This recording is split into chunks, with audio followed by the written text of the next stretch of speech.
Hey guys, welcome back to Praise Shop Cruise. My name is Itiri. I have on my faux diamonds today, so you know we're going to be talking about diamond painting. We are going to do a little diamond painting for Christmas in July. This is a diamond art kit from, I believe this one is from Diamond Art Club. And this is one of their little diamonds. Yeah, Diamond Art Club. And this is their Stitch, one of their Sparkle Pals. This one is Stitch's Holiday Cheer.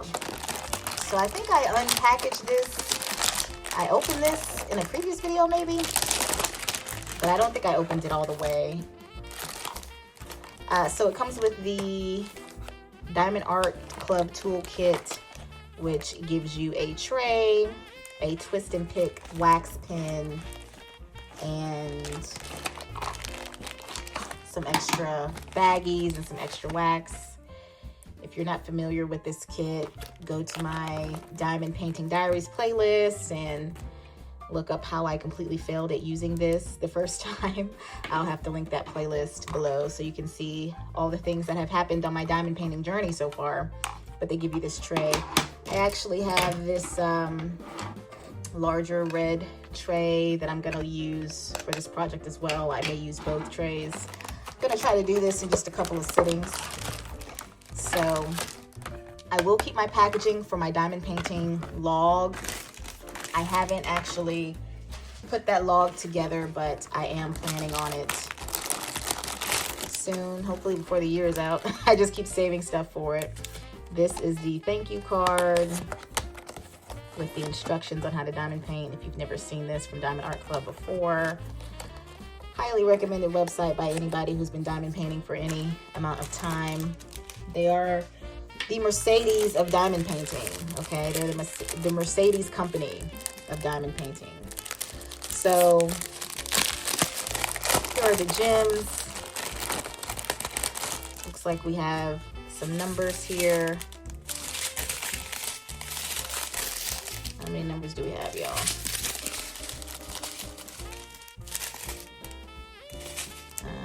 14. I think we're looking at 14 colors. I don't see any. Okay, no, this one's a little bit more sparkly.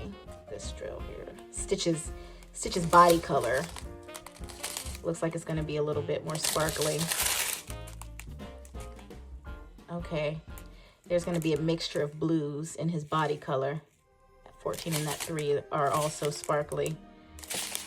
So this is great. We got a little sparkly in the green, it looks like. And then we have the star of the show here, Stitch. And he can go on a stand if you want him to, but he's gonna go in a journal. I'm so glad that this is only one face. And I'm also really glad that the number on Stitch matches the number on the packet. This makes this easy peasy. I don't have to do any crazy kit up. I don't have to match the key. This is what I love when it comes to diamond painting. And so essentially you could put him on the stand here.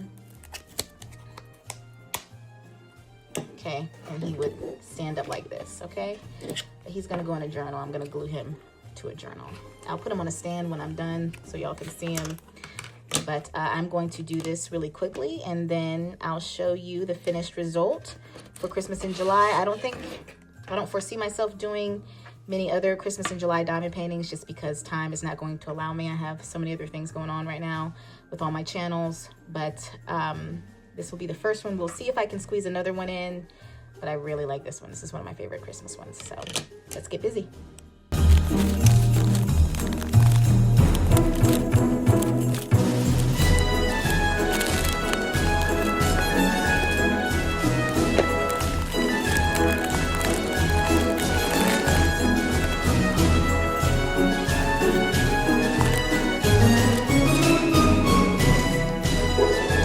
Y'all, there was literally only one 11. One. I can't find another 11. I thought I was going to be painting the other greens, but this is for 11, not 7. The other greens are for 7. I can only find one 11 on this stitch. Diamond Art Club know where they can go for that. That's ridiculous.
right, guys, this is Stitch on the stand. I finished him. I used my Amazon Twist and Pick pen by B-Note. I like this one better than the Diamond Art Club one because the twisting mechanism is easier. You twist from the top here for the wax to come out. I don't like the bottom twist on the Diamond Art Club pen as much. This one was much easier for me to figure out. And this one comes with the grip, so. And I liked that this one has the straightener at the end. So I use this pen, use my tweezers. I have a big gripe with this. This thing came with 14 colors, and I just think that was unnecessary and uncalled for. There were a few numbers that only had 1 or 2 drills, and that just really ticked me off. I mean, if you only have 1 drill for that color, do not include it. I mean, it's just, if you can't find that color worthy enough to put on here at least 5 times, I don't want to see it. So that's my biggest gripe with this one. Diamond Art Club has done that more than once, just very excessive colors. And I know that it can add dimension to a project, but it brings me a lot of angst. It makes me not like them as much when that happens. It's my opinion, but it brings me a lot of just not joy, the opposite of joy. Like, I can't stand it. If it's not enough, if you don't think the color is good enough to put on here at least 5 times, leave me alone. Like, leave it out of here. Leave it out of here. Save me the stress. And obviously, I'm re-straightening these because I got so frustrated with opening all those drill packs for pretty much nothing and having to organize the extra drills that I started just flying through this thing. But he's very, very cute. Very, very cute. And I definitely think he's perfect for Christmas. Let me know if you've done him, or if you did him last year for Christmas, or if you're planning to do this one this year for Christmas. Stitches. It's amazing to me how popular Stitch has grown. I don't even remember even seeing the first movie. I just buy Stitch stuff because it's cute sometimes, but I can't say I'm an actual like fan of the movie or anything. Anyway, if you made it to the end of the video, go ahead and put some Christmas trees in the comments. And I will see you guys in the next one. Bye.